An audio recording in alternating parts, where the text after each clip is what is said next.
Alright, so we're going to go ahead and try and desolder these points on the motor on the board.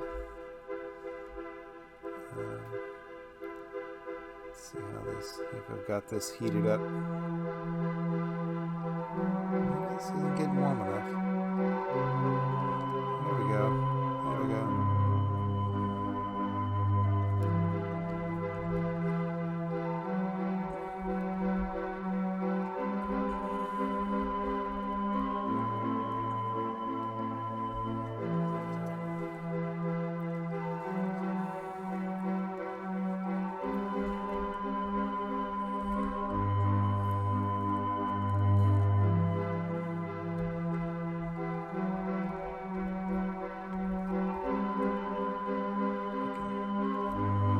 Go. That one's desoldered. Just takes a little bit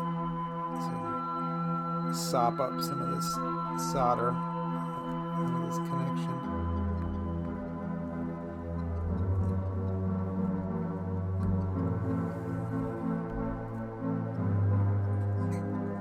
There we go. And the second one.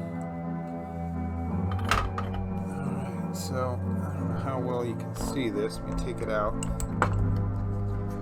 But now those connections down here, all the solder's been taken out of them. So they're wide open. Those pins are just sticking in a hole. So now we should be able to just take this board off. Take it off and the motor should stay down inside there. So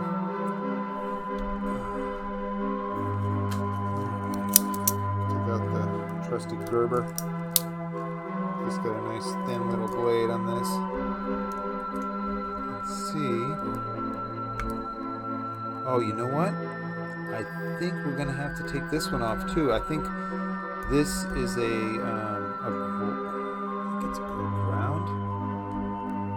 Yep. All right, so I gotta desolder that one as well. Let's try that. Get some new ribbon here. Let's take that off. Pretty certain that has to come off as well. Now that I'm looking at it, and it was holding the board kind of tight. That's kind of why I thought so. I think I remember reading something about that.